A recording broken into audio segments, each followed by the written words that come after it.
The psychedelic revolution is here. If you want to integrate your visionary experiences into your purpose, get clear on your entrepreneurial path, and help people while you do what you love, then this podcast is for you.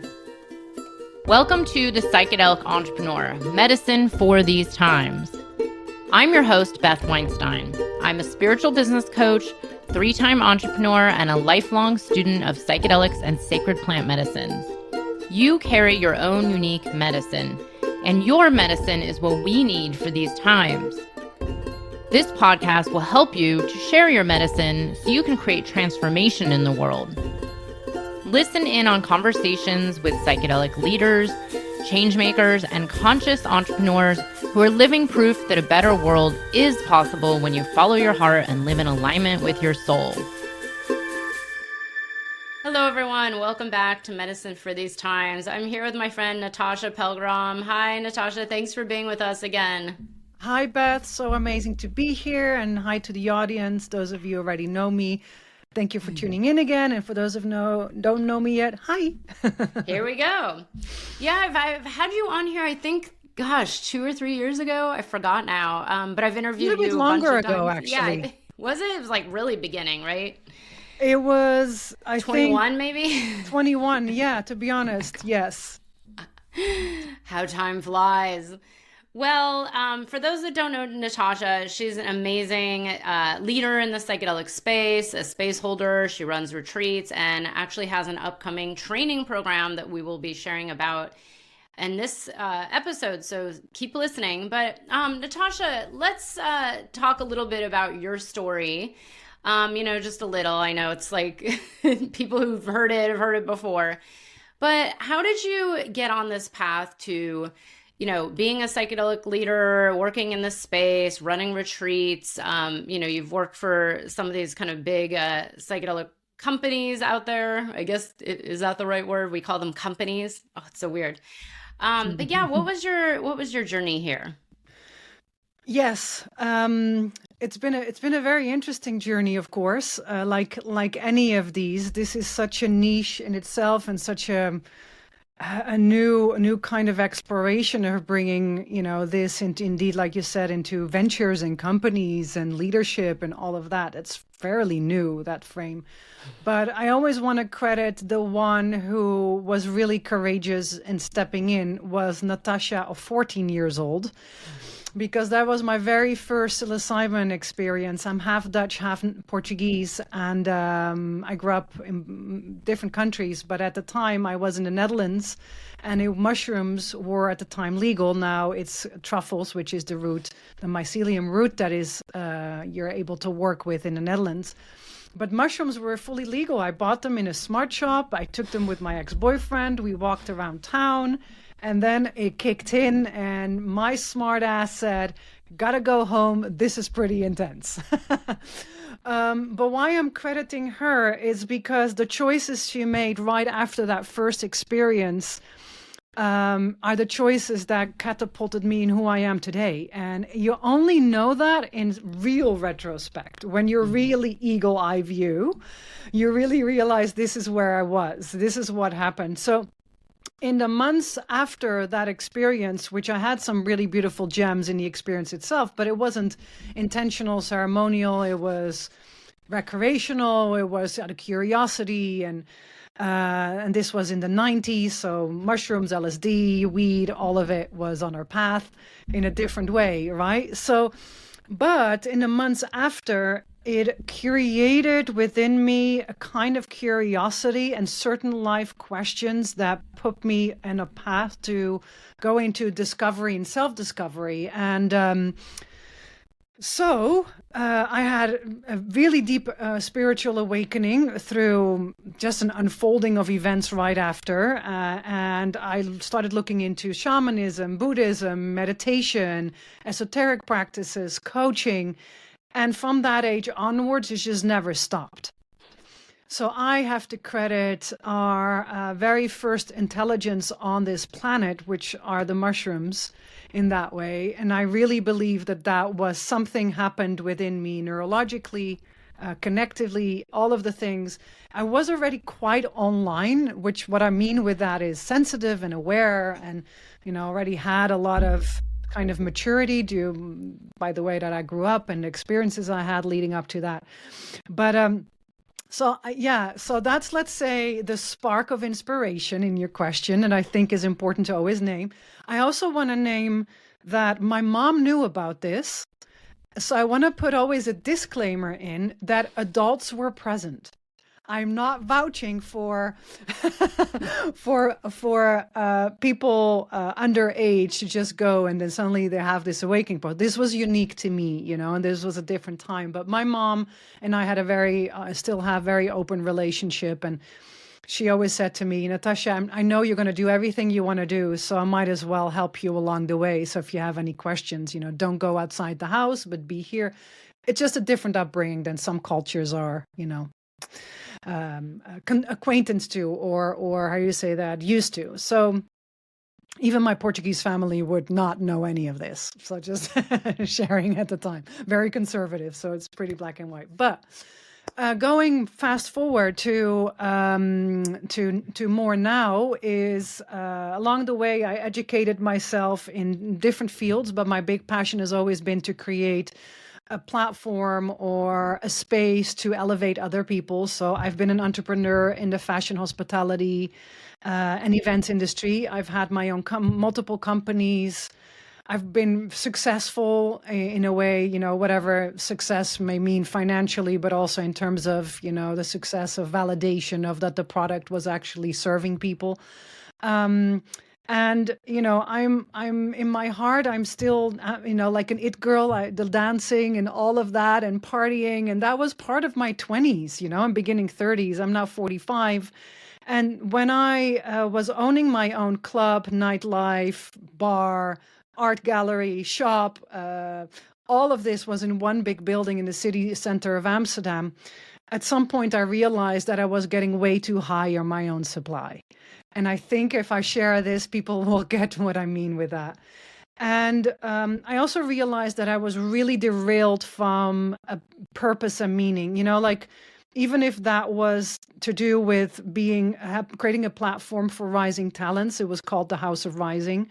I was still selling beer at the end of the day. And I wasn't out of the closet with my belief systems, let alone my spiritual practices, shamanic practices, even within my relationships, my partners, I would not fully dare to share everything about myself. So one moment I realized I need to step away. So I basically, in a few months' time, I stepped away, gave in the key, and decided I'm never going to hide the totality of who I am. And that was 13 years ago, and quite quickly after, because, from 14 to 33, I've always been educating myself. Like I said, coaching, shamanism. I've always been on a path of curiosity and purpose and meaning and trying to figure out why do we do the things we do. So when 13 years ago I stepped away, it was fairly, quote unquote, easy to step into where I am today because I have already educated so much. So it was a matter of daring myself to just do it in my living room and just go for it. So that's a little bit how I started. And then psychedelics were not on my calling list. I did not have, Beth, I'm not one of the people that was laying on a bed and Mother Ayahuasca said anything. There were a lot of things said. And a lot of shadow was shown and a lot of pain and all these things. But I've never felt a calling to serve any compound or any medicines until I was almost like pushed into it, interesting enough, by just life events. And my first training into it, I didn't know that it was a training, was I was getting more and more people coming out of challenges with either LSD, DMT, or ayahuasca. And they didn't have a place to go. So this is about a decade ago. Because integration, the term integration, I think maybe 3 people were speaking on it online. Maps a little bit at the time. No one. Very few. Yeah, exactly. So and somehow people were coming on my path that needed that support. So I was figuring out along the way how to support them, and suddenly this became a real thing. So my training started by understanding the complexity energetically,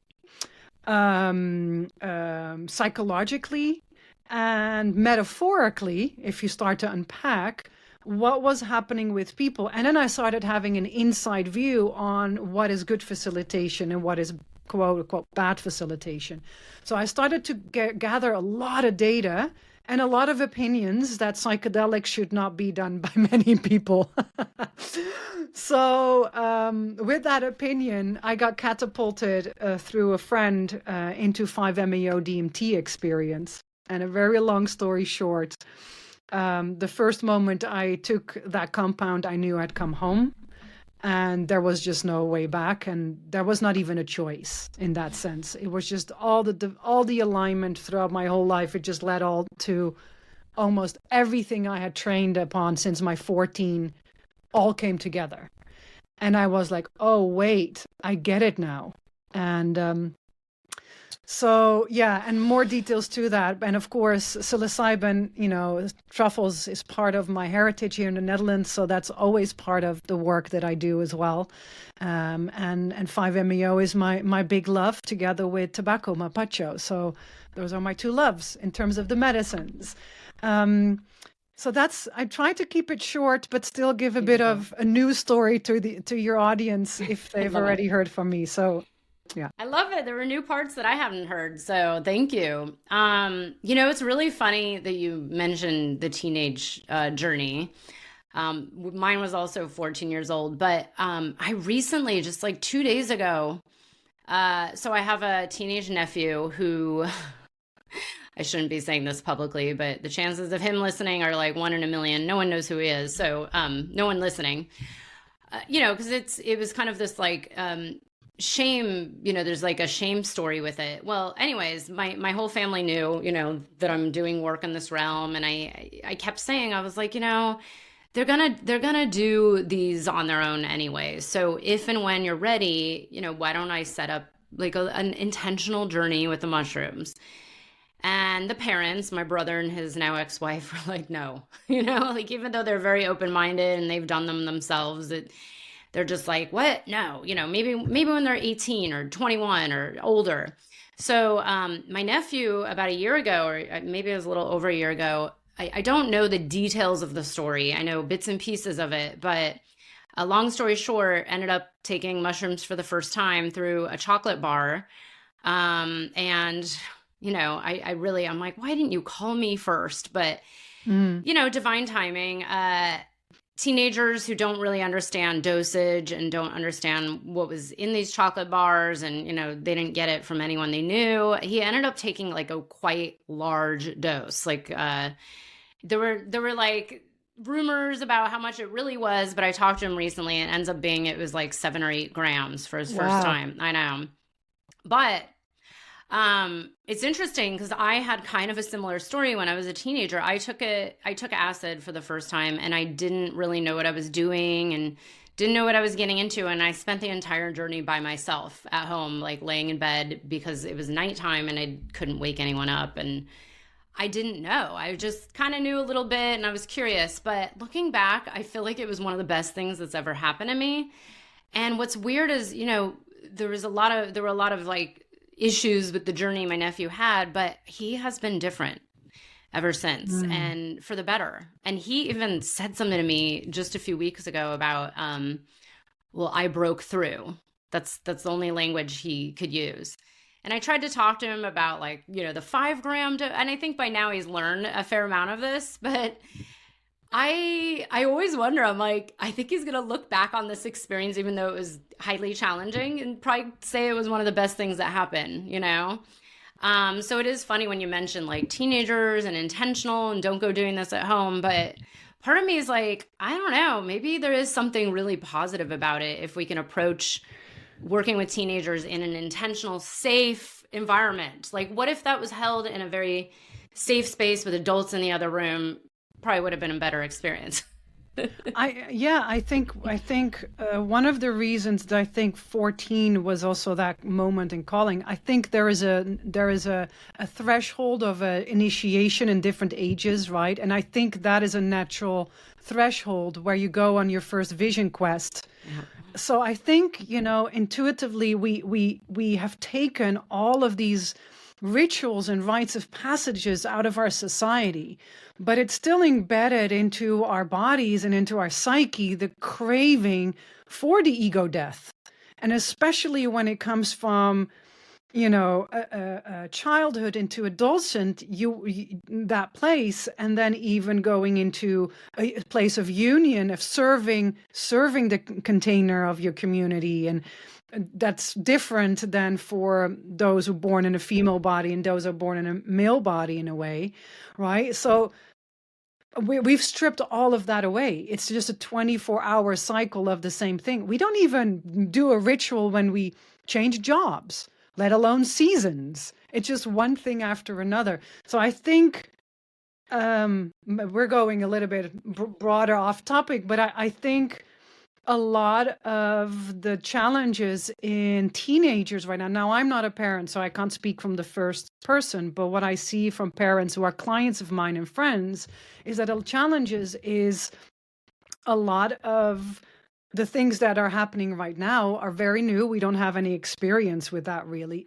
And it's stripped away from its rooting relationship to the earth in the practices and how we relate. And for me, even to be an example in Portugal on Sunday, although it's Catholic and you might not have anything with religion in that way, on Sunday, shops are still closed and you can just feel a city coming to rest. Right? And it's like these kind of things in society, they matter. They're having impact, let alone our access to our phone, on too much information. Our brain cannot process. We were not made to know more than our own village, let alone a different country. Right? For our survival. So it's a bit off topic, but I do feel that the craving for these things, and of course, when we look at it from the lens of therapeutic work and clinical work and ethical work, underage, should you be able to do that, and all of these things. But if you look at the societies that people are initiated and brought in, how many mothers with their babies are in ceremony? Right? So, yeah. I don't have the answers. I'm just recognizing the patterns. I'm not pretending. It's good to talk about because it's an interesting topic, and I'm like, I kind of want someone else to go out there and start talking about microdosing for teenagers or teenage journeys, and I think no one's going to take on that risk, but there is something to it where it's like the reality is, and at least here in the Western world, teenagers are going to do it all on their own anyways, Yeah. I had one client a few years ago who her husband took their son out. I think it was for his maybe 16th birthday, somewhere not too young, and did a mushroom journey while camping. That was a rite of passage. It was like they held it in a very intentional way. And I kept trying to encourage her to put this out there as an offering. But of course, everyone's scared to because there's stigma. There's I don't want to be responsible. Let alone in the US. I know. Even worse, right? Yeah. I know the European culture is definitely a little more, at least you guys are able to talk to your parents a little bit more.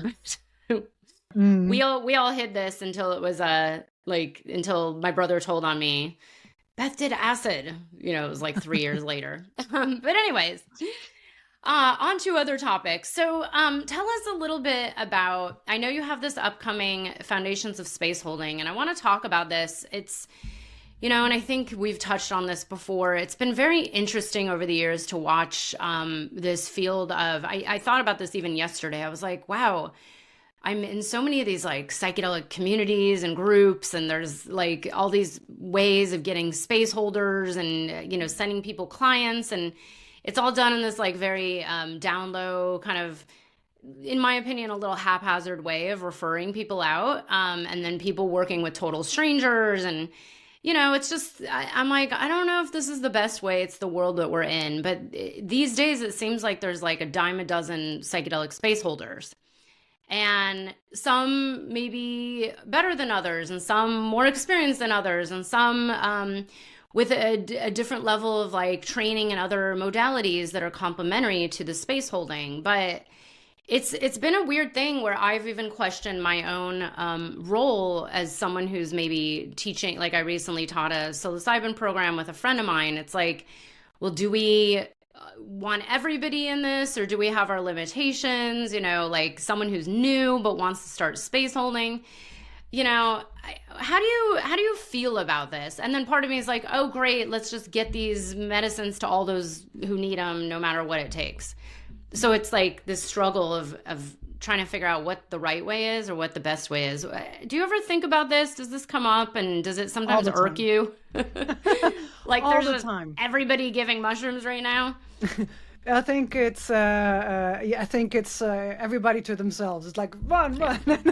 No, I mean, I think about this all the time because I think it's an inherent responsibility. If someone puts trust in your hands, I might not be responsible for them, but I am responsible for the trust that is given.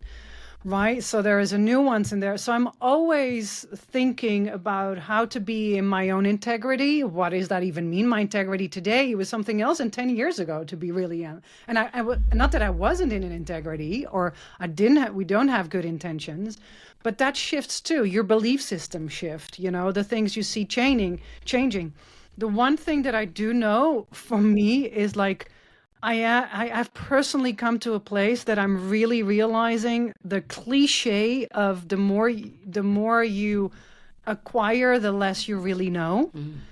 And it's daunting. So I am so much more careful, and I'm so much more due diligence on so many more levels than I did 10 years ago. Like I would have not thought of those things, what I'm doing today, then. That's funny because I've noticed that too. Because I've even questioned myself. I'm like, why am I so, like, I'm so risk adverse. Like, I'm very like, I've sent people to others where I'm like, I'm not comfortable with that. But then I'm like, some new person who doesn't really know anything is like, sure, I'll help you. And I'm like, God, that's so weird. I have like, you know, way more experience than that person, but I'm less comfortable with it, you know? Yeah, and I think you realize the consequences more. Sometimes it's helpful to be that teenager mentality, right? To be pioneering. So maybe there's a new group that needs to be in that teenage space, and there's a new group that goes into elderhood. You know, things change in that way. But yeah, so when it comes to space holding, for me, it's very clear that the qualities that you develop through the catalyst of expanded state of consciousness, right? Even with breath work at times, right? Through an expanded state, that quality, I feel that those qualities are extremely needed in our society. And to allude back to what I shared about what we're missing in our society is these qualities, because even the word leadership, I've been putting the word leadership consistently over the last few years in all of my my communications to reclaim the word, to coming it out of a corporate context. In a way, people like, and how the amount of people who say I'm not a leader, you know, and the amount of people that are from a specific gender who say I'm not a leader, you know, while they are, but it's really staggering. So for me personally, those pillars are needed. And psychedelics, and I feel, for example, with psilocybin, it's a very generous compound to do this with, is to cultivate these practices. Now, in my own trainings, the majority of people, because I'm super clear, the majority of people don't necessarily have ambition to serve the medicine, because what I bring, especially my mentorship, I'm really asked the questions around, are you seeing this as a devotional practice? Are you aware how long it really takes to really be in a one-on-one setting, let alone in a group setting, right? It takes a really long time to do that. And what kind of base of experience do you have? real experience? Do you have a minimum of, let's say, 3 years of a client-centered practice where you were trauma-informed? Do you understand the nervous system and how the body relates to it? Do you understand the transpersonal aspect of the psyche? Are you aware of archetypes? You need to know, and then are you aware of different cosmologies? Are you connected to a cosmology? Are you acknowledging that there is an energetic field? How are you going to navigate that? So when you start to ask all these questions, it becomes quite clear where there are pluses and minuses. And then you can guide people, okay, have you thought of going into maybe this skill set more over this skill set now, And so that's more my personal approach with it. And then there are some standard pillars. So the fundamentals of space holding, one of the most important pillars into it, and it sounds so simple, but it's so funny because the people that studied the most 9 out of 10 times have actually the most struggle with these pillars. So to me, it's always really, really funny. But can you truly create a space of non-judgment? And what do I mean with that? Do you have the capacity to go really deep with yourself? Have you literally died multiple times? Like in different ways. And that doesn't have to be always in a psychedelic experience. It can be heartbreak, can be loss of a loved one, death, can be different types of initiations in our life, but how have you dealt with it and how have you integrated it? And then the overarching quality that embodies all of this is, are you able to understand your wounding and how it plays out with your biases, your projections, and the most important one, your shadow? And this is where people either train in one specific skill set, so IFS or somatic experiencing, or they do dietas and only dietas, but all of it is great. All of it in its form is great, but I believe you need such a multidisciplinary awareness, and you have to understand that, especially people that have ambition to hold sessions, even if it's a one day, the overused word of set and setting, like, well, I'm over the words, but then at least people understand what I'm speaking about. It goes beyond putting on a candle.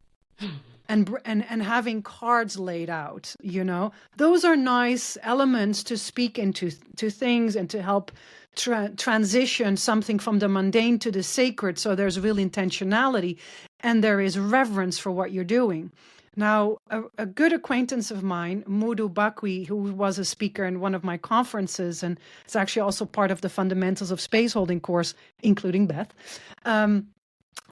He said to the group in a session, in a class, he said, do you realize that you're coming in on the merit of the relationship of the facilitator with the sacrament? And to me, that was the click where I went, you're coming in on the relationship. It's almost like, I'm going to introduce Beth to my friend, let's call it Maria. And she's going to come in, and that relationship is going to be so much more intimate because I hyped up Maria to Beth and Beth to Maria. So, and because of the interconnectedness of the energetics, of the metaphysical, the transpersonal, so coming back to the shadow and how deep have you done your work is the capacity that you can allow people to go deep into their own work. And that that's doing. This is why I'm saying it's a devotional practice. And it's a lifelong commitment. And it's a really hard commitment. There's a lot of sacrifices.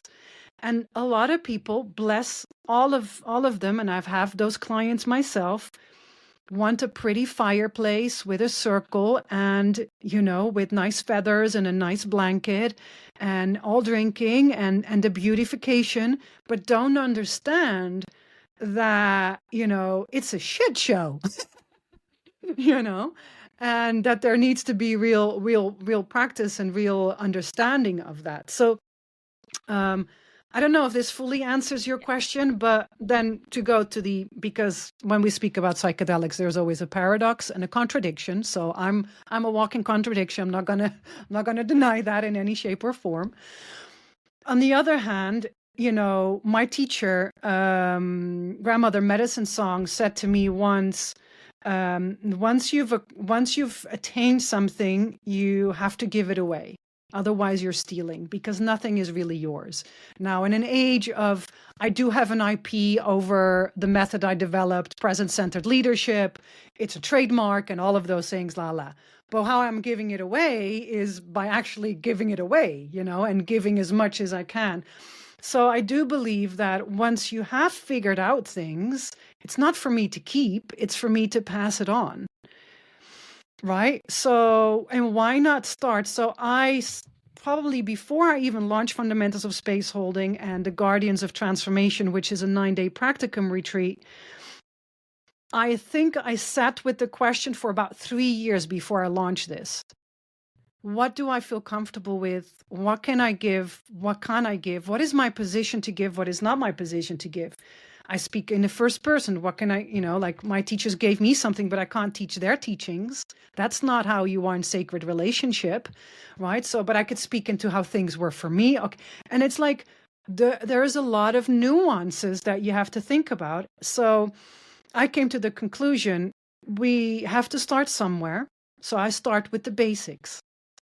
And not immediately wanting to create a 3-year program, which is going to be ridiculously expensive. Who can pay for that, really?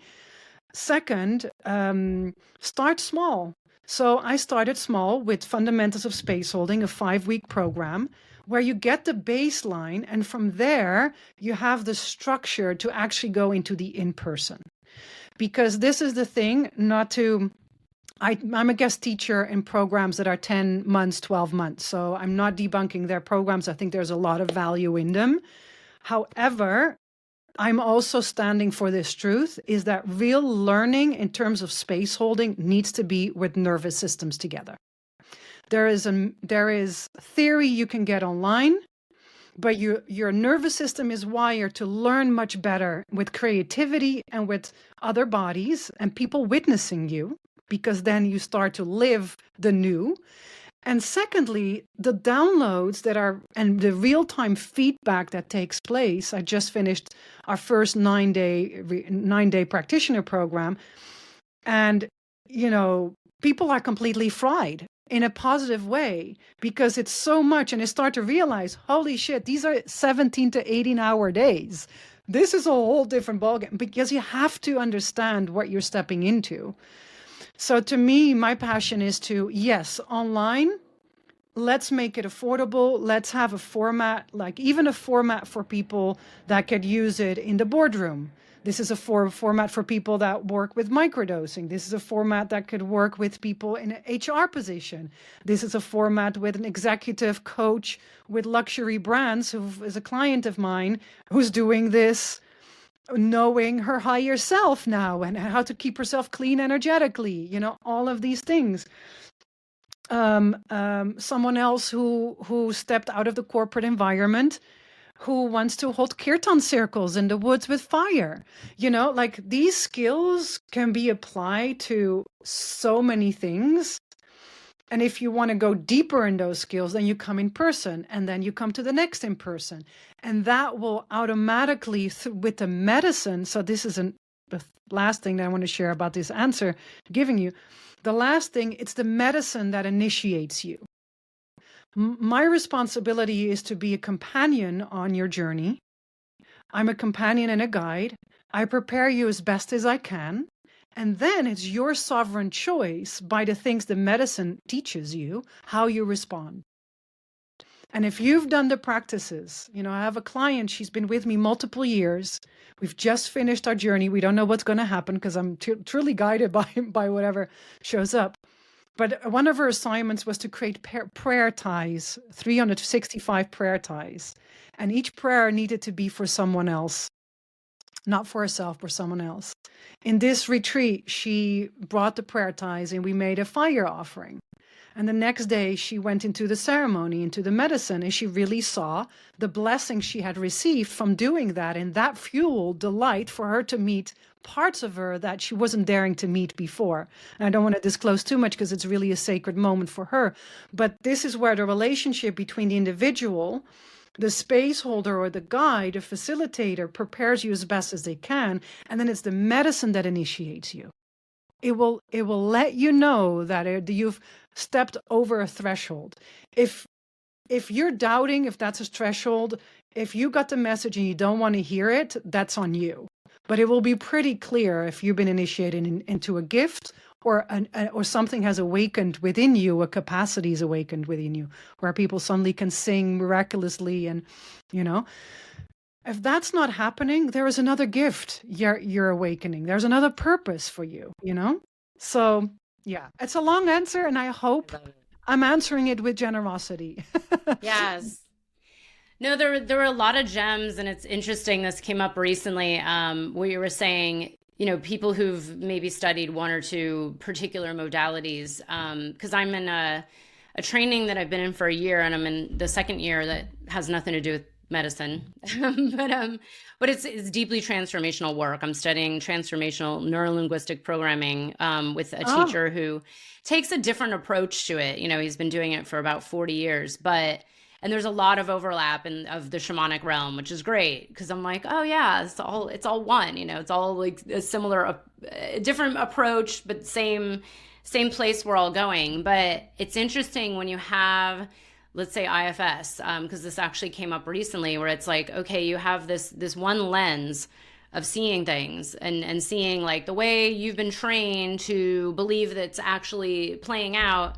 But there are other approaches, and then, even though I love IFS, I think it's great. There's different ways of looking at it. And there's other approaches where, it's not necessarily like that way or the highway. And every human being is different. Every experience is different. And what you said about coming in with like a truly non-judgmental space, both within yourself and with other in the relational field, and that's where I wonder if you say people have a hard time. I've witnessed this over the years where it's really interesting to watch people in facilitation space to see, how much are they in the clear channel or the, being of like, well, here's my map of the world that I'm projecting onto you.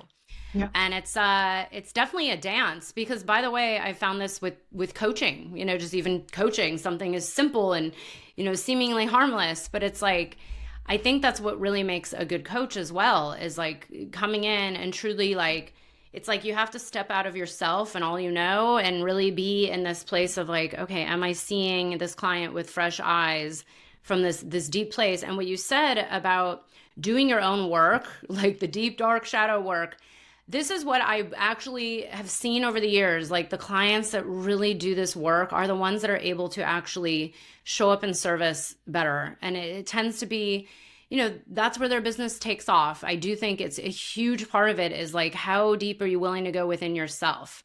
Because if you're still struggling like with your own stuff, which, we're all human, we all have our stuff. Of course.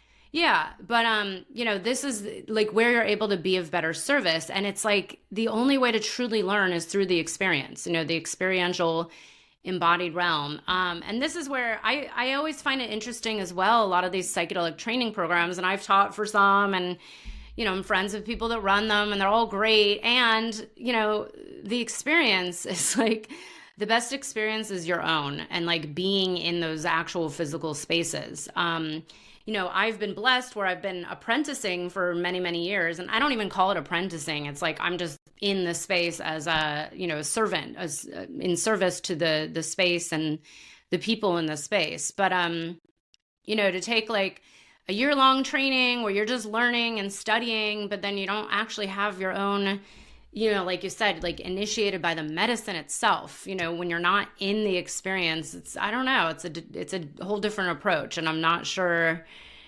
how helpful it is to not really have your own like relationship with the medicine itself, which, that quote was amazing. So yeah, I'm curious, when you created this, Foundations of Space Holding, is it, for the intention that people can then, maybe see if this is the career path for them, or they're just curious about their own journey. I'm also wondering, like, do people come because they just want to understand, like, what goes on in the medicine space within themselves? Like, how many people are just there to learn more about themselves and not so much actually holding space for others?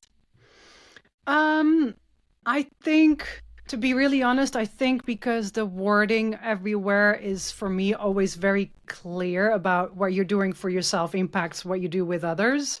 I think people really understand that when they come in. But, it's the few of the things that I've mapped out with people with questions that they might have is a feeling of overwhelm or inadequacy. Like when even if you've, supported or assisted many, there's still, when are you ready to do your thing? Sometimes you just need to go into a specific container, or even just ask the questions, or be from a different place, The question that I think that I heard most was, I hold space, but I often don't know what I'm doing. I can feel the thing, and there are people that are beautiful singers, they've done a lot of ceremonies, I've assisted in a lot of ceremonies, but they don't really know. And what I am good at, to say here, I know that I'm good at that. I am a pattern recognition. So I, at some point, am able to create an anatomy of a process. So I had a course called Living in Ceremony, and now the Fundamentals of Space Holding. There is an anatomy to things. And when people when I translate, but this is the anatomy, they go, oh, wait, this is what happens when this happens. Oh, so this is when I see this is what happens. Another one that I hear a lot is emotional burnout and boundary issues. That's another pain point that I hear a lot. So, and that comes in so many different forms. It's like taking people's energy, the way they feel, the amount of facilitators that I hear on the grapevine that, through other people or directly to me, ask me, how come am I, for the 3 to 4 days after when facilitation, I'm in bed, I'm exhausted, I'm drained, I'm overwhelmed, I'm emotionally not available. You should be tired if you've done it. That's really normal.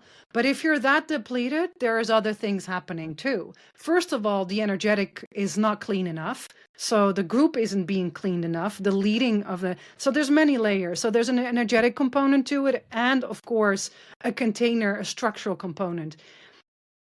Just the simplicity, let me give you an example. If you don't have a really clear structure on how the day is going to unfold, all our nervous systems freak out. You need to know want to be in there. Oh my God. No. That's her, So it's like taking other people's energy, feeling drained. I know some really prominent people that are really prominent therapists who work at a really good high level, who really have struggling energetically, and they don't understand it because they haven't trained in that way, right? So that's another one. Another one that I hear a lot is kind of a lack of confidence. And I also hear a lot on, I'm not good enough. I'm not ready to guide others. So there's an inner authority question around that. And, not that after 5 weeks you will know that you need to guide people or not. I'm not claiming that. Listen, I hope that anybody who is willing to hold space in the broadest sense, that a few times a year, you have a really critical voice asking, should I still be doing this? Man. I have this all the time. Yeah. I think it's really healthy. Yep.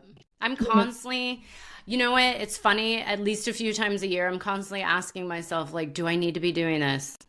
Is this for me? Does this still align? Yeah. Like, why am I going to sit with this medicine? Why am I going to help hold the space? Like, what is the deep intention? Yeah. Yeah. And I think it's really important for everybody to do that check constantly. And I'm sure you've seen it. I've had numerous clients come to me saying, who've been holding spaces for, a few years. And they're like, oh, I'm actually getting burnt out. I don't think this is for me. and then I do usually, I agree. There's usually a deeper issue running beneath that, often. Not always. I mean, sometimes it's truly like someone tries it out for a few years and they're like, you know what? This isn't what it's all cracked up to be. Yeah. Yeah, exactly. And that's okay too, Another thing is what I've also heard a lot is, and I think this is a really, really good one, is I don't know what I don't know. Mm-hmm. And you feel that, it's like you feel drawn to a specific person with a specific experience with my slightly different lens, or a lens that you go like, wow, I feel seen. I recognize myself in this person. So what I have a lot of my clients is that there is a very, very diverse offering online, but there is a rarity in actually saying this is a purpose, this is a process, a transpersonal process of purpose and meaning, aka spiritual, right? And I put it really out there. And a lot of people in their programs are not naming it in that. They're speaking about neuroscience, great. Trauma-informed, great. But making a claim on the actual process of the initiatrix, let me just say it like this, and I'm not talking about the gender of the feminine, but the qualities of the feminine, which is a rebirthing quality, an initiation quality. And I just feel that a lot of people feel drawn to people that represent that viewpoint and speak out about it. And I do that. So sometimes it's also coming into a community that you feel seen in. That's why I also do a lot of the things that I did, because I did not have the views. I did not have the people that I could turn back on and go like, oh, how are they doing? One person along the way that I'd met is Trisha Eastman when I just started, and I saw a talk from her at the Alchemy Kitchen. Alchemist Kitchen? Alchemist Kitchen. I was there at that talk. This was like eons ago. That's when I first met her. Yeah. Yeah. She was like the first person that would talk publicly like that big about 5-MeO.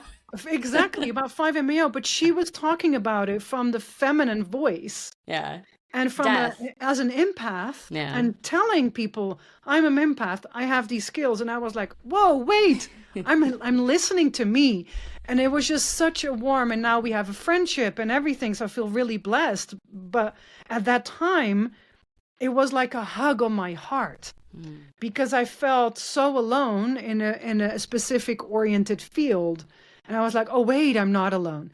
So community, because it's an overused word, community. So I wanted to give it a bit more context. What I mean with that is just you feel that your values and your belief system are in resonance with that. So therefore, you'll always get the permission, the learning. And what I think is the most valuable thing is the ability to ask questions. Fundamental Space Holding is a very affordable course. You can pay in massive installments, and you have access to people directly to ask questions and be engaged with them live, which normally you need to buy a mentorship for one-on-one with, right? So it's also about accessibility for as many people as possible in that sense. So there is a responsibility as creators like you and me to create things for different levels of income and investment capacity. But also, we also need to pay our mortgages and our things. And well, now I don't have a house, so I don't even know what I'm talking about mortgages for. But we also have a responsibility in a business to run and real life problems. I just had a call this morning with a friend, and I'm going to be super vulnerable here. And I called her up, and she's quite prominent in the field. And I was like, I just need a sister talk. And I was like, I'm done adulting. I'm done adulting for a moment. Just launched a massive program. I come back and I hear about my huge tax return I need to pay back. And, and it just like real life things, and then you're pretty, then it's pretty challenging because officially I, as, a medicine carrier and a companion of the sacrament, what I would need is to now have 30 days of solitude.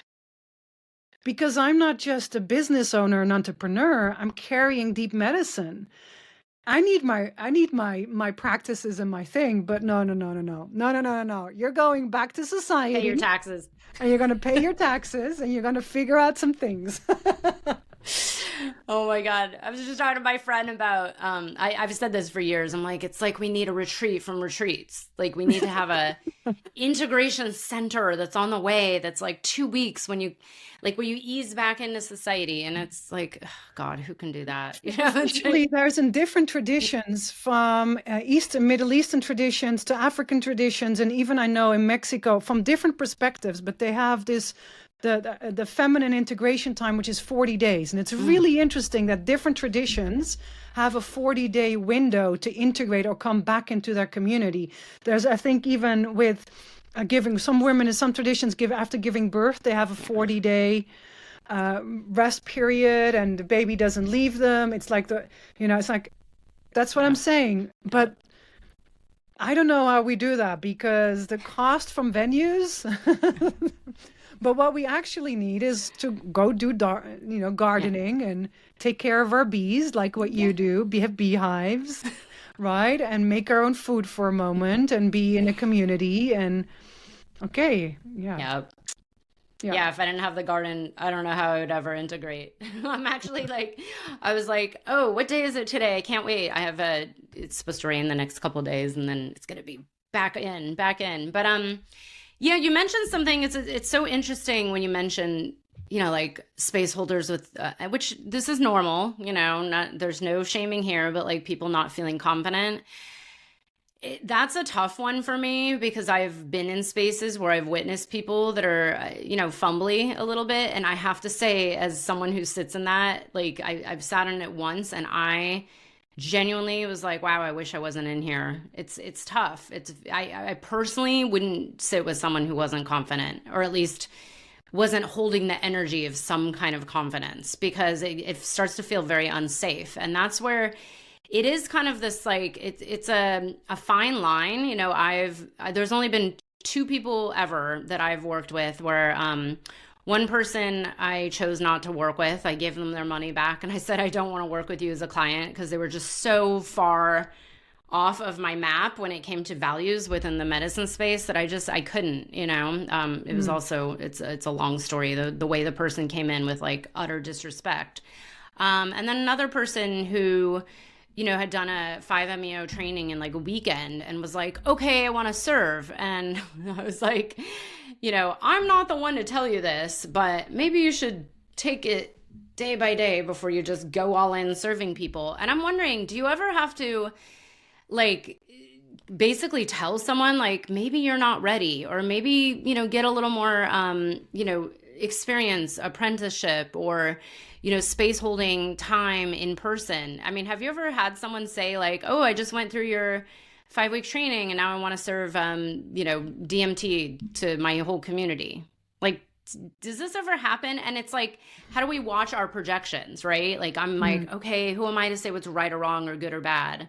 And so I try to like really hold a neutral space around it. But I wonder how often people who are running trainings have to do that.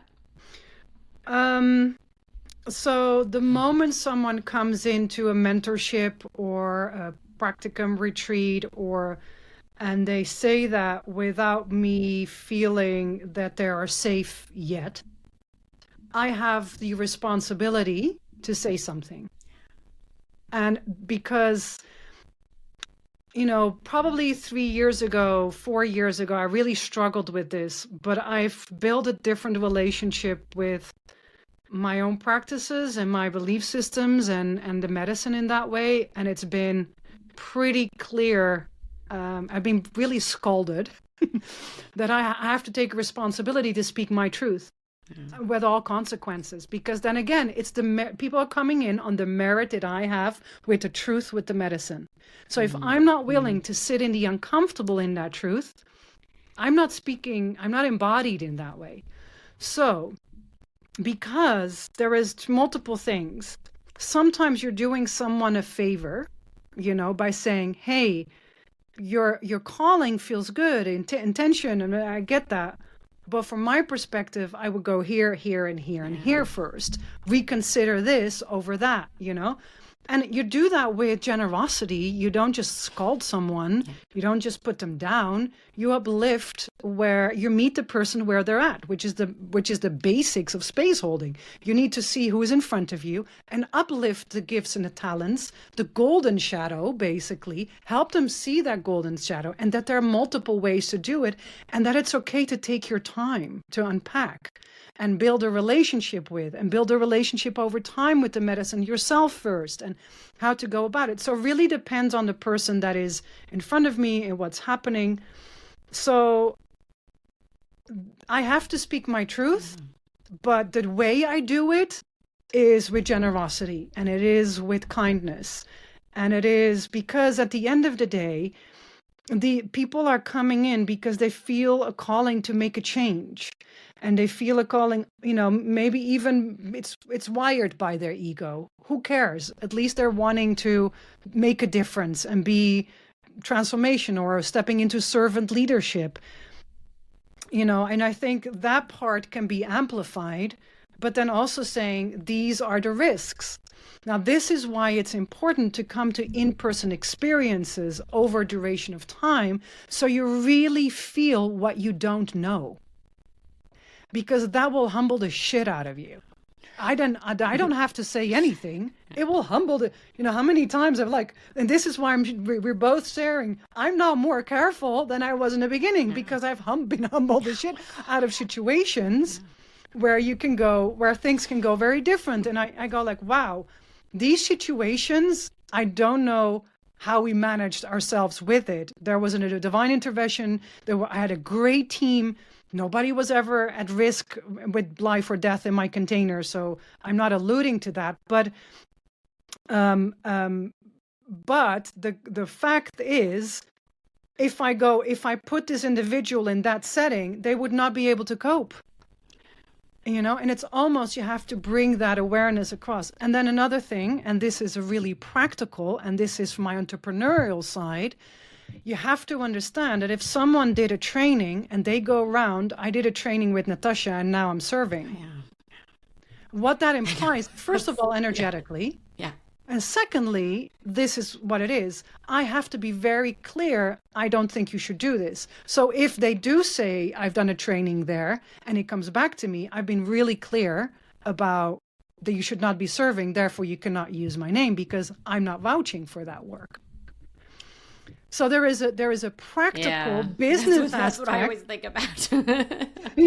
There is a protection mechanism. But to me, that's probably the latter of my concerns. The more important one is the fact that someone can do real harm, even with all the good intentions. I did a short derailing to another topic, but I did a talk at a conference called Breaking Convention, which is the biggest longest standing multidisciplinary conference in Europe, in the UK. And I had a topic with a panel. So I was managing and hosting that panel, The Dark Side of Psychedelic Healing.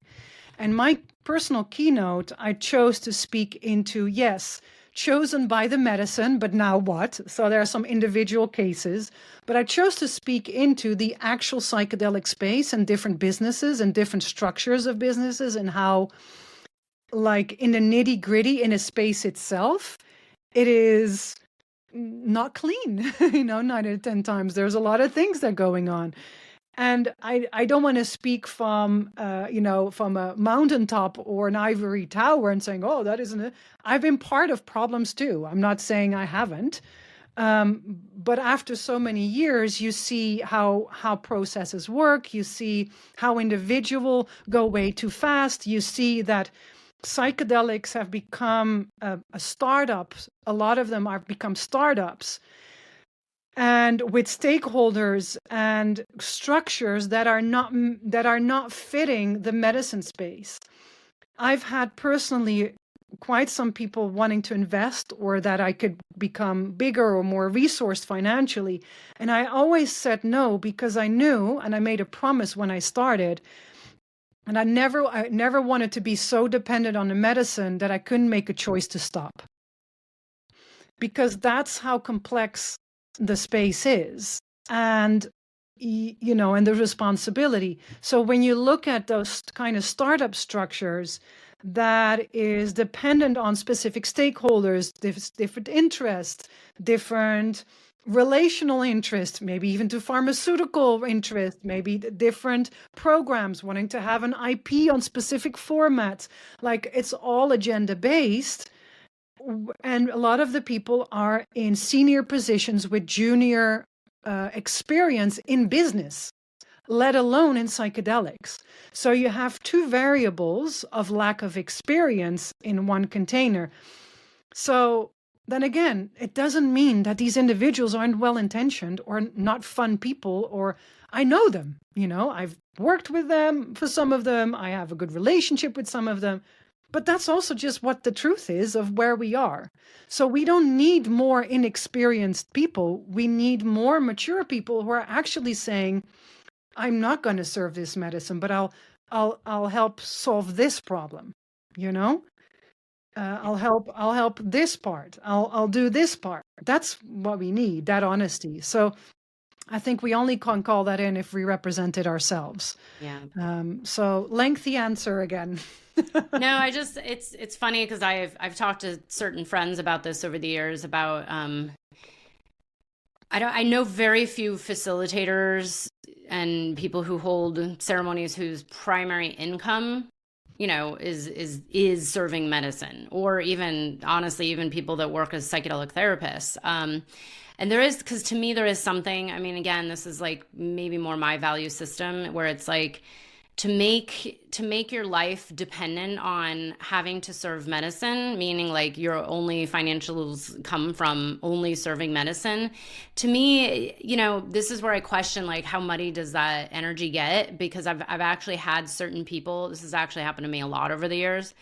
I've had people really like push medicine, like, hey, do you want to come to this retreat? Because there's like 4 spots left and we really need to fill it. And it's like, but this is medicine. And, it's like and it's a weird thing because it's like, yes, we can do marketing and share about it and have people like know about it to then come. But I've actually had people like full on like come to me and trying to get me to come. And I guess to each their own, but like even the air of desperation where I've had people do kind of like poaching, like, oh, hey, I knew someone that was like, needed more clients because he needed to pay the bills and he serves mushrooms. And it was like, oh, hey, why don't you come do a session with me and see how you like it? And it was like, I don't know. I've really struggled with like, should this just be treated like any other business? Because that's kind of how it goes in the business world. It's like someone's business took a dip and they need money. They need to go market it. I don't know. And I've really struggled with this, and I've tried to figure out like what's the right way to be in the right relationship where it's also clean energy, Yeah. But yeah, I mean, it's knowing how to walk all of it with a lot of care, and also being willing to make mistakes.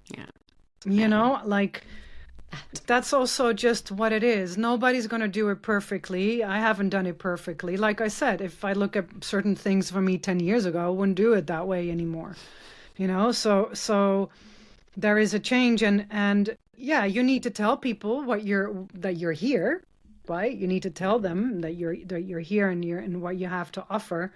But I think the nuance and the way to do it and all of that is, it's a very broad education. Yeah. Right? Yeah.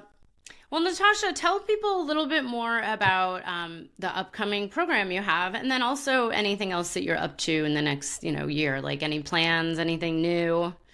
I know you offer a lot of different retreats, this training.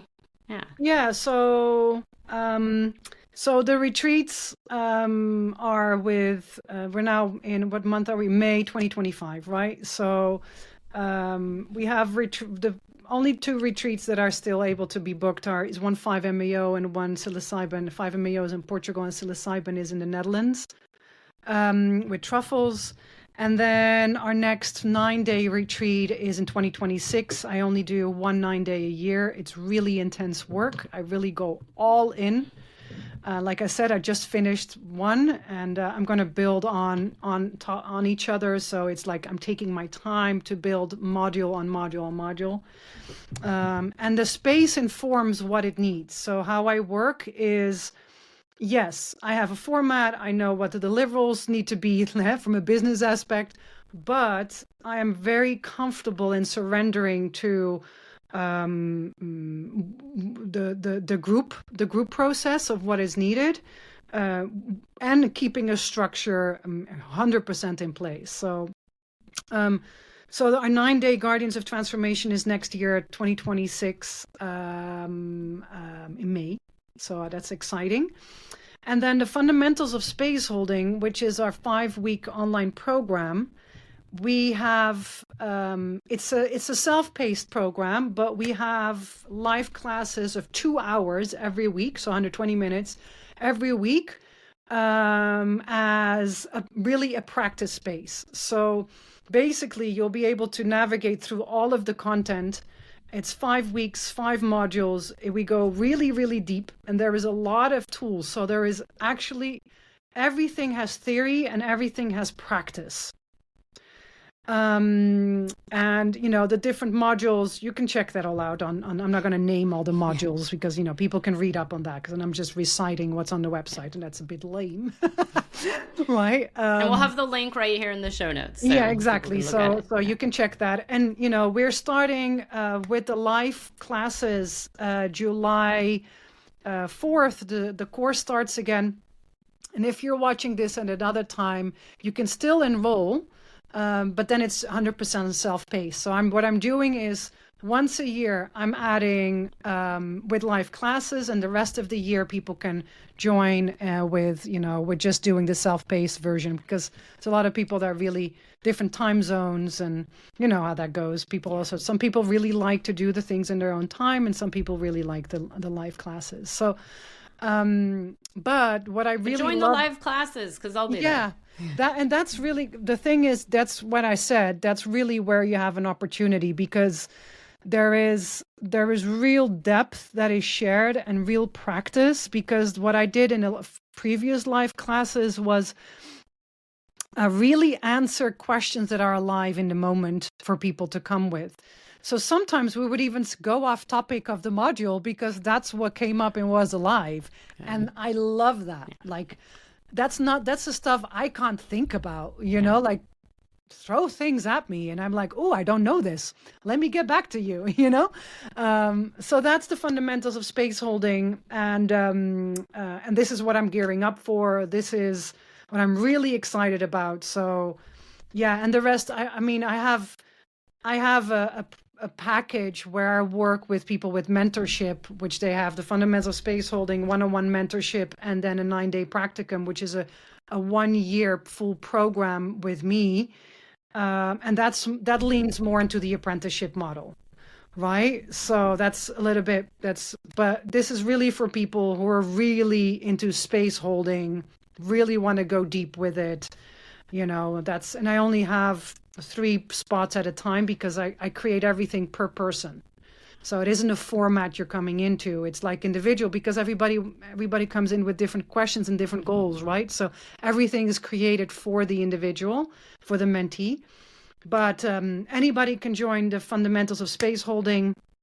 There's a special price, and there is also installment plans. I think it's about 5 installment plans of $100 and something. So yeah, so it's really good. It's really good. Great. Yeah. That's me. This is my awesome. little sales pitch, everybody. Thank you. Thank you. Well, we'll have the link below, and I highly recommend you join in this new cohort, because it's going to be live and in community, and get and your you're questions going to be answered. there. Yeah, and I'll be there. Yeah, we chose a topic and everything, so we're good.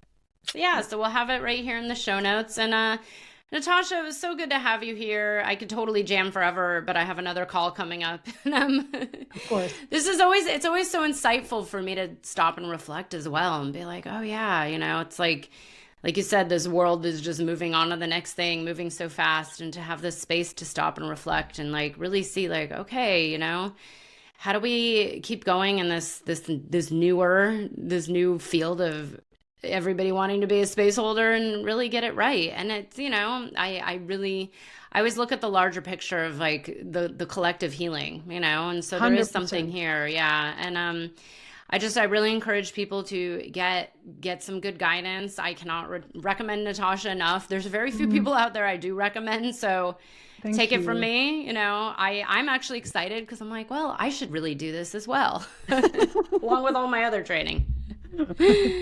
I've been wanting you to come to me in Portugal. I know. I almost tricked her this last winter to come to me. No. I was like, come. I want to come. I know, if I wasn't moving my mom's entire life from North Carolina to California, which is over now, but yes, maybe this year. It's funny because I have a trip I want to. I have a planned trip that I think I'm taking in the fall, late fall, and I was like, yeah, maybe I'll stop through Europe for a while. Yeah. I mean, you know where I'm at. We can always coordinate. So I know. Let's make it happen. Beautiful. I love Portugal. I love Portugal so much. Oh, I have a friend that just moved. She's Portuguese and just moved back there. I'm like, ooh. So I actually mentioned you. I was like, oh, you should link up with my friend. Go on one of her retreats. Well, thank you for being here. And thanks everybody for tuning in. Be sure to check out the links below. And yes, so good to see you, Natasha. Thanks for being here. I hope you enjoyed the episode. If you're feeling inspired, I'd appreciate it if you showed your love with a review. And check out my YouTube channel where you can find the video version of this podcast. You can also head to bethaweinstein.com to learn more about me and grab my free business growth trainings. Remember, you carry your own unique medicine, and your medicine is what we need for these times.